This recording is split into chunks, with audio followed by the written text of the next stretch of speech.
RWBY Volume 8, Chapter 9, which has officially released, so let me break it down for you. So Operation Get Oscar outside of the giant whale before the bomb explodes everyone inside is a go. Winter and the Aesops are leading the fight on the outside while our main characters wander around on the inside, using Ren as an emotion detector because, sure, he could do that, I guess. If Fox can detect people via his mind readings, then sure, why can't Ren just detect emotions just floating around in the air? Meanwhile, Oscar gets taken out on a wild and wacky road trip. Hazel picks him up and takes him to the Relic, which is just a room that is unguarded by anything, because he wants answers, and if what he told him is true, then he'll probably change sides. But wouldn't you know it, who else is here? Emerald.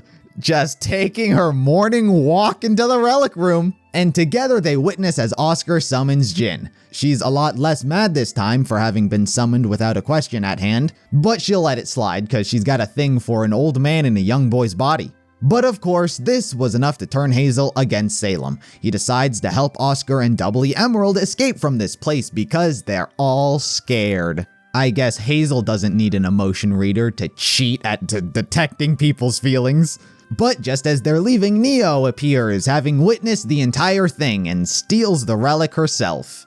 Poor Neo, it's like a blind person stealing a Rubik's Cube. She's gonna be sitting there for the next 2 weeks writing down Jin's name on a piece of cardboard trying to get her to come out. She's gonna pull out Siri and use a text-to-speech app, maybe that'll work for her. I kinda hate that Neo can blend into walls. I unironically, without any logic to back up anything that's gone on in this arc so far, thought that this was just Ilya cause, you know, camouflage. I thought it used to be a pretty fun game with Neo. Oh, are any of these characters actually Neo in disguise? Now it's like, oh, maybe she's this semi-red wall. But I digress. Ren tells Yang to stop being a butt and making jokes all the time because they're all scared. Except for Jean. He's brave and cool and handsome and incredibly generous and a charitable person, humble, and he's got a fat cock. Also, he's one of the writers. Anyway, the characters don't find Oscar, he finds them, and then Salem finds them all. There's a fight, kind of not really, which consists largely of Salem just touching people's faces and getting really close into their personal space. And then Hazel shows up and decides to fight because it's what Gretchen would have wanted. Before, she wanted murder and revenge and for me to kill Ozpin and the entire world if necessary. But now she wants me to fight Salem. And he does, because that went so well the first hundreds of times he did it initially. And this one goes just as well. Well, actually, we don't know because cliffhanger, just as Oscar was gonna do some magic on the self-sacrificing Hazel. So, sure, maybe he lives, maybe he dies. You know, I'm kinda sad that Salem doesn't have a distinct fighting style. She does this thing with her arms and I don't know why.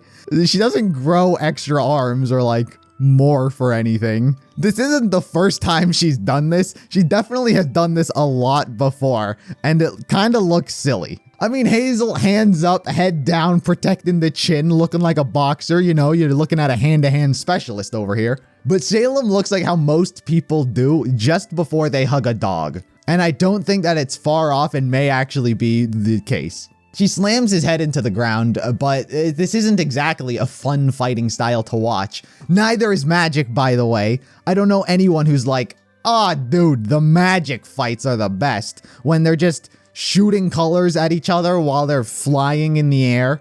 Anyway, in terms of Hazel's turn from heel to babyface, I don't think it was poorly executed, but I think what would have helped is if we got to spend more time with Hazel, actually see a sort of moral conflict he was feeling because of Oscar's words. Maybe and I know this is a very foreign and scary concept for the show, a flashback would have helped because he goes from beating the living shit out of Oscar with no remorse whatsoever to, alright, I'll save you. And sacrifice my own life to do so. This is what Gretchen would have wanted. Is this what she would have wanted? I don't know who she is or the person you're talking about. We've never seen her or her influence over Hazel. But hey, why show when you can tell? The babyface turn was fine, just missing some buildup if you ask me. Yang continues to be a disappointment. I can't describe my disappointment when Yang was yelling at Salem about what she's lost, and she says, Summer Rose, my mom. At first, I thought there was a comma in between those two. I've lost Summer Rose and my mom thanks to you.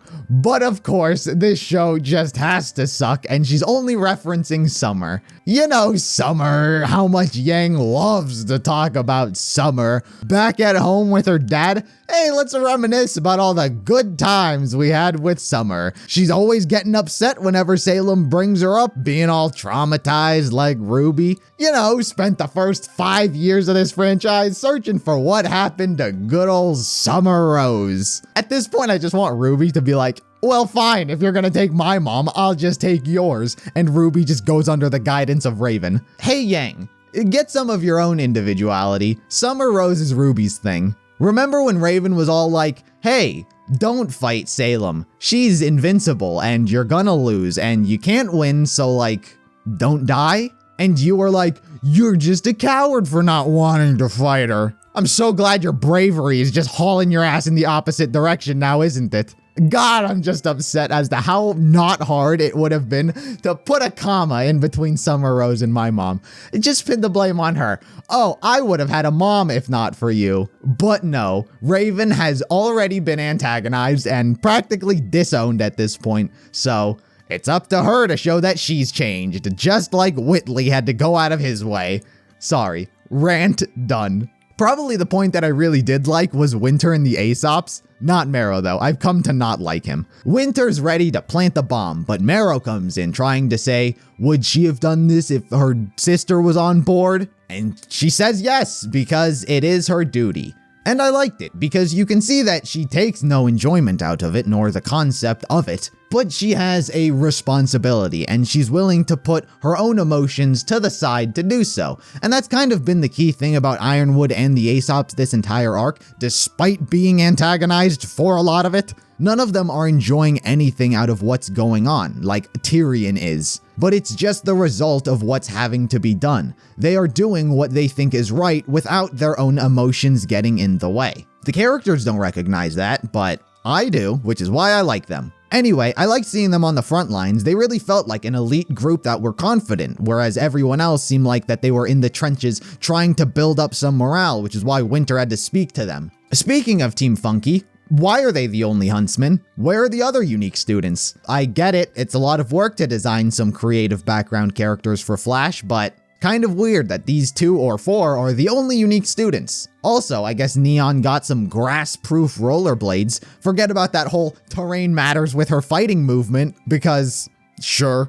Anyway, I thought this was a pretty good episode, only yet again hampered by a lack of time and build-up, particularly on the part of Hazel. That's really the only one here that suffered from that. Moral of the episode is Salem loves getting smashed.